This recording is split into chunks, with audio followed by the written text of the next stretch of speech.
Hey guys, how is everybody? I hope everyone's well. Hope everybody's having a great week. I think we're about to shake the COVID. I think we're kind of toward the end of it, or at least I hope so. But those of you that have had it know that you can go to feeling good for a few days and it just flip-flop and put your ass back into bed for a couple of days, or at least that's been my experience with it. And this is the third time I've had it within like a year and a half period, so you can take that for what it's worth, but it's kind of getting old. Can't get out and do nothing or anything without getting sick. It's just freaking ridiculous the way things are, but whatever it is, what it is, it can always be worse, I guess. But what are we doing here? You probably done read the title. You probably know. Some people probably like, why in the hell are you going back into that saw? It runs great. It does. There's lots of video on the channel. It pulls good in big wood. It's a cookie cutting monster, but our little 340 that we done the Warhawk 346 cylinder on, I've not really ran them against one another, same bar and chain, which I really don't need to, but I'm pretty sure that the little 340, 346 saw have it for lunch. But we're going to try to put an end to that. And what we've got here in this box, I guess HL Supply was out of the Warhawk cylinder when I went to order. They didn't have one. And I could have bought two of them for what I paid for this, and could have honestly spent about 30 bucks more and got an OEM cylinder after I got to looking, but whatever, it is what it is. It looks like a really nice piece. 346 cylinder, later style, 44.3. What are they? I think just a touch under 50 cc's or something, 49 and some change. This one come from the Duke, one is he called Top Notch Nickel cylinder, I guess. I've used a few of them on different saws. They do come with the nicer circlips. They're like double-sided, easy to put in to pair needle nose. I've done got the piston pin out, set in the box, but pretty good looking piston comes with it. It is a single ringed job, which most Husky cylinders are. You know, it is a 346 style cylinder with the outbound transfers, and honestly, I think that's where all the power comes in at. This has got a 353 cylinder on it already. I think this thing was Nickel. Pretty good looking piece. It was like 58 bucks. Like I said, I could have got two of the Warhawk cylinders for that, but when I looked and went to purchase, they just did not have one in stock. May have now, who knows, probably could have called them, I guess, and seen if they was going to have one, but it was like, well, we'll try one of the Duke's cylinders. I've had pretty good luck with some of his stuff in the past. I use a lot of his pistons and a lot of his other parts.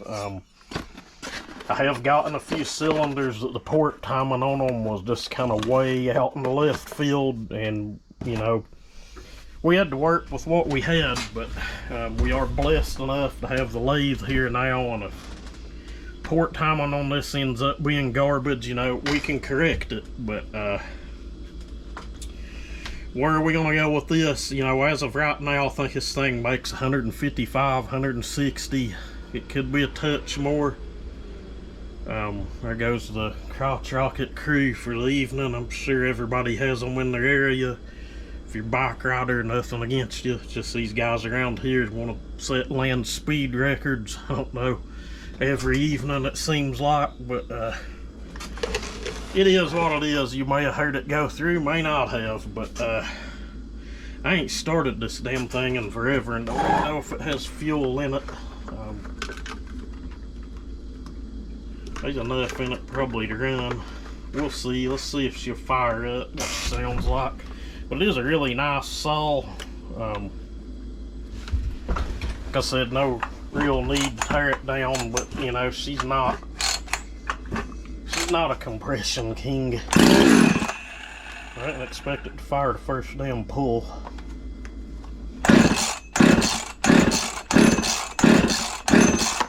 ain't gonna fire back.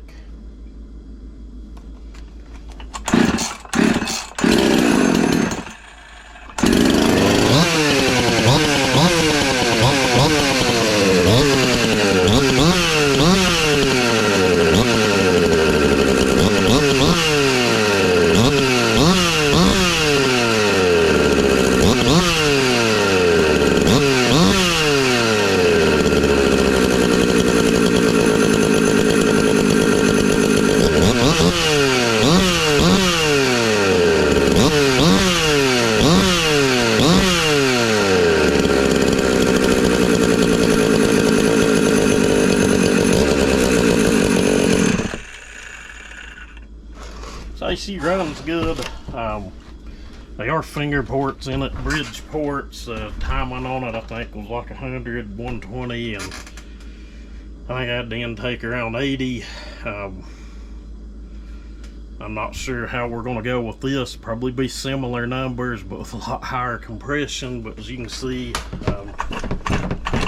you know, it ain't no compression king at all. It's like stockish or base gasket delete compression, if that. But yeah, it's kind of what we're gonna get into here on it, I guess, is we're gonna go back into it, pull the cylinder off, and yeah, there may be multiple parts to this video. I'm not 100% sure how it's gonna go, but I'm pretty sure people are tired of seeing Wild Thing stuff. I think my choice support timing on that thing just ain't gonna work for what I want. Hell, I put work saw numbers into it and put a damn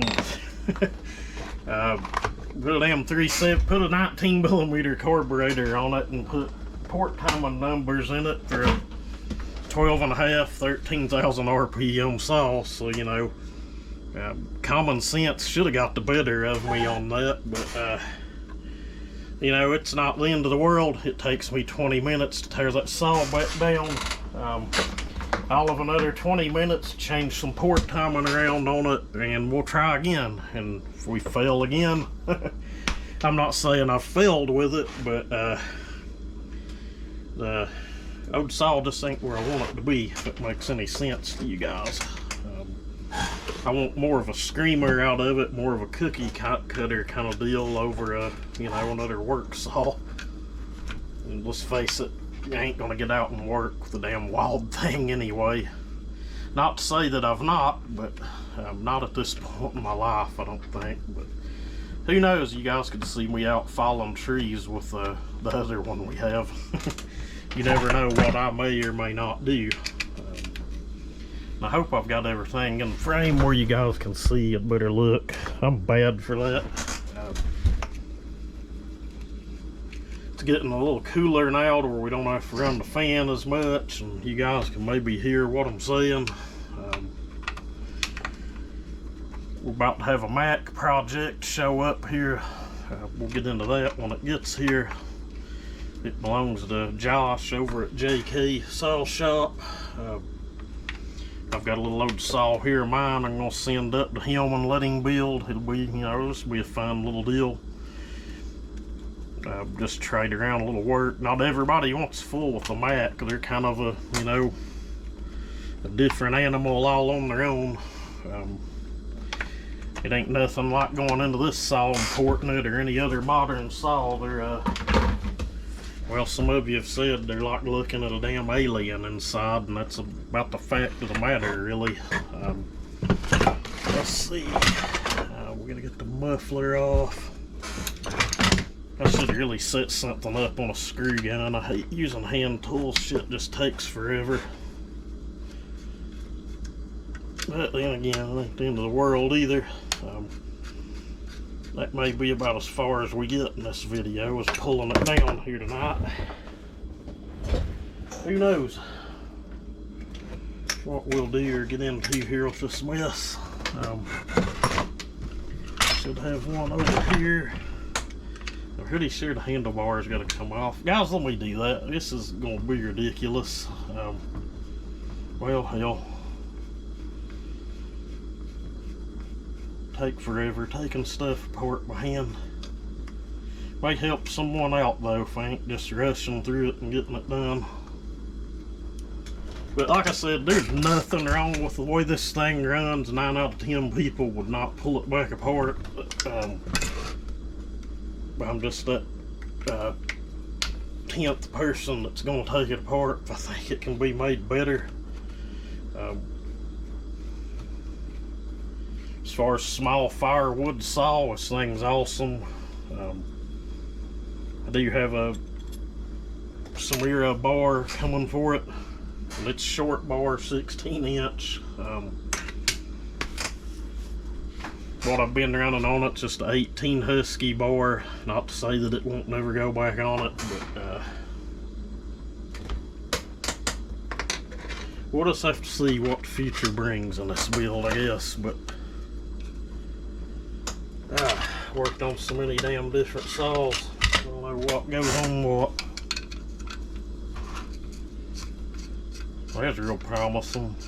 I think we didn't take it back out into the woods. Damn muffler probably would have fell off of it as loose as that was.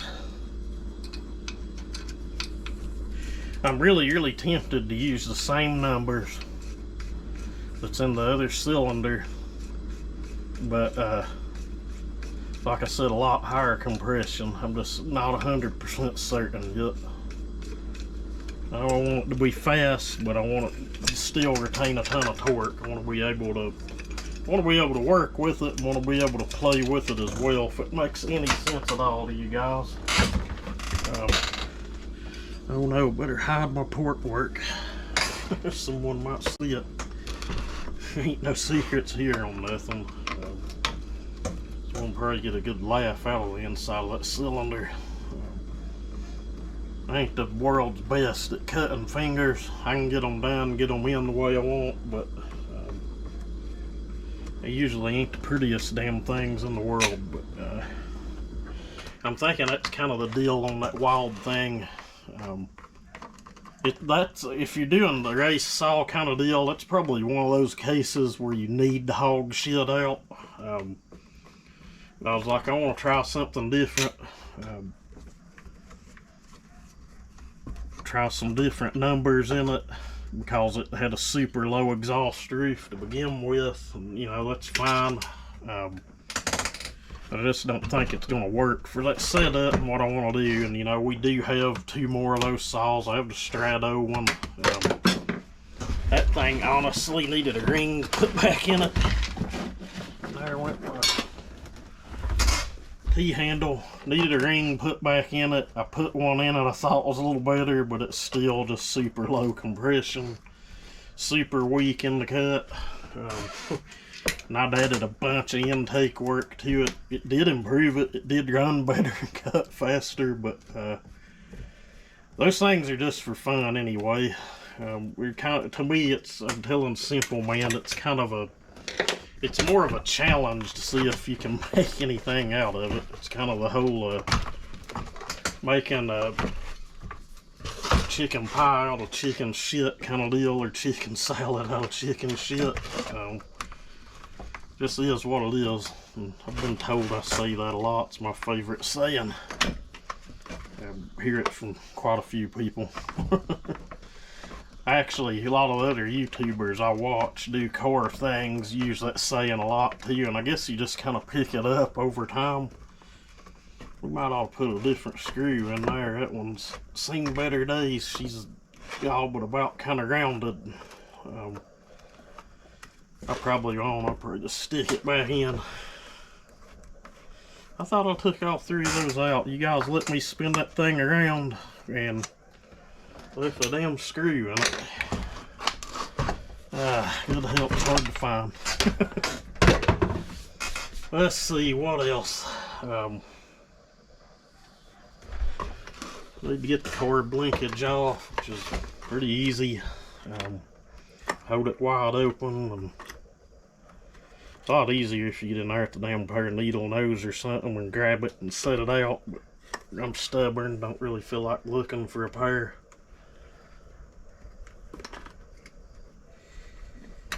Yeah, we got it. Let's see, already gonna piss fuel all over the place, even though it was running on fumes and empty.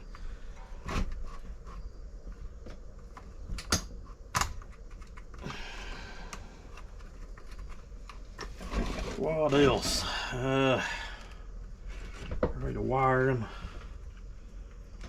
I just like to lift every bit of it out at one time, set it all back in at one time. That's actually, better be careful. I had to buy that wiring because the wiring that was on the saw was about non-existent when I got it. Got lucky enough and found that over on eBay someone had for sale. I was looking around, I was wanting to go with the, while I'm doing it, the 357 carb setup. I found a few used carbs, and that's where I think I've got an intake boot in the flange out here and some other parts, which I really don't need to use because I've got a 359 that I'm going to eventually build. But I don't know if it'd really pick up that much from going to that carb or not. I'm sure it would. I'm sure it'd help a lot, but who knows? We'll see what the future brings. But as of right now, I'm going to try to get some compression into it and get that 346 jug on it. We may even get a 346 decal and put on it. Right now it's got a 350 starter cover on it, kind of a sleeper kind of deal, I guess. Like I said, there's a video on the saw cut and we having it buried and pulling on it pretty hard, and a pretty good sized piece of wood. And there's video of me back here cutting cookies with it. Like I said, it's a damn cookie cutting fool. It rips, but it just ain't where I want it to be. Ain't what I want. It is kind of funny that I'm pulling off a nice ported OEM cylinder and putting a Chinese cylinder on, or I don't know where the hell he has this stuff manufactured from. It could be Taiwan or anywhere, who knows. But it is a good looking cylinder. I've got me a 365 piston ordered. I went ahead and ordered it from the Duke. We're going to take that really nice 365 we restored. I've got several nice OEM 365 cylinders. In a future video, we're going to do that. I don't think I'm going to go crazy with that. Mainly a torque build. It's a full wrap saw. I'd kind of like to set it up as, you know, a good falling saw. That's something, I don't know, I think that you should be able to grab any saw and run it, but if you can get comfortable, if you're someone like me that don't do a lot of tree falling, get comfortable with one saw. That's kind of why I run my little 360 so much. I'm just really comfortable with it. But saws like this and like a 026 I really like running as well.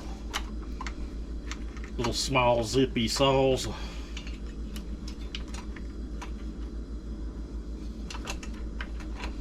Guys, I swear I think we're loose everywhere.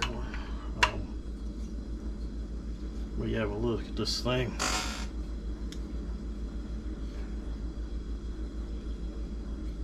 Some people may ask, why not just machine that one and put back on? That's a really good question. Kind of had thoughts of doing that, but then again, I kind of wanted to use the 346 style cylinder because I believe it has potential to make more horsepower. I could be wrong, but who knows? I could be right as well. It's just, you know, whatever.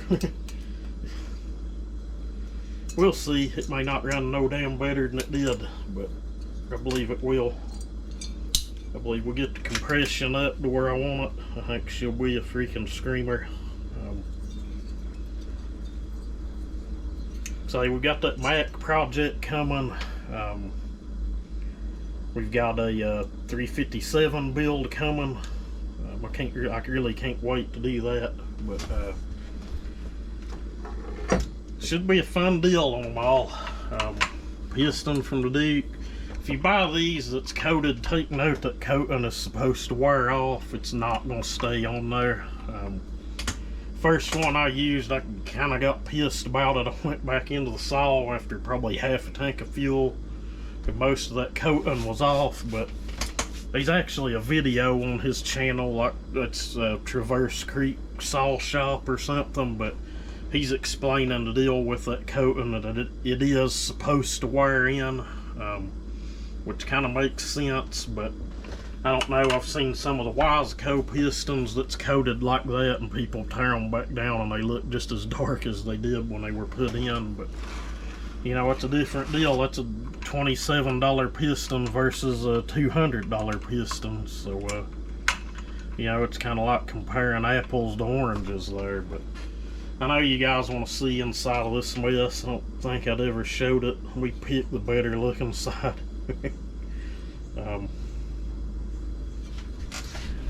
Some people may disagree with how I do things. I don't really care, but there you go. There's fingers and bridges. Nothing special on that port work. Exhaust port still looks as mirror as it did when we put it on. Saw has had several tanks put through it. You can see where I mentioned cutting the band on it. Just kind of, some of them cut easier than others. This one just kind of went really far when I done it, and ended up having to cut the base back down behind. It was I guess I mentioned that at the beginning of this video. If not, or I just did there, I guess. But it was a piston slapper.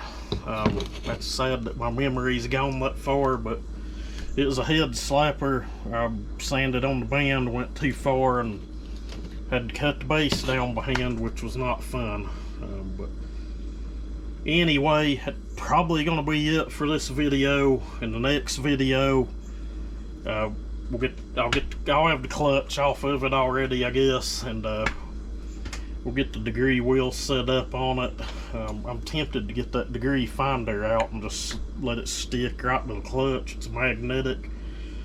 We'll just have to see. But last time I took one of these clutches off, I think it was this saw, the damn springs came out of it, and it was a freaking nightmare to get them back in. But anyway, maybe this helped someone. I know there's several videos on YouTube of me tearing this, probably pulling this same saw down, but thought I'd shoot something a little different for you guys. There'll be multiple parts to it. May even show a little bit of the machine work going down. I've got to cut a mandrel down. It honestly, that takes longer to do than any of it. You know, you're pulling, me on this lathe, I'm pulling like 10-15 thousandths at a time. Seems comfortable with it, and you know, pulling a couple hundred thou off of something to get it to fit the cylinder right takes a little while. But I'm sure I'll get better with that as time goes. But hope this wasn't too boring. I don't know if I mentioned, I've got a, over here's a build we're gonna get to too. If you can see it, it's a XL12 blue and white one. I've got rings, I've got crank seals, got a carb kit. We are gonna port it what little we'll be able to. I have no idea what that's gonna entail or what we'll be able to do with it, but I'd kind of like to have one of those to go into collection, around and, you know, set with my other home lights. But anyway, thank you guys if you made it to the end, and y'all have a great day.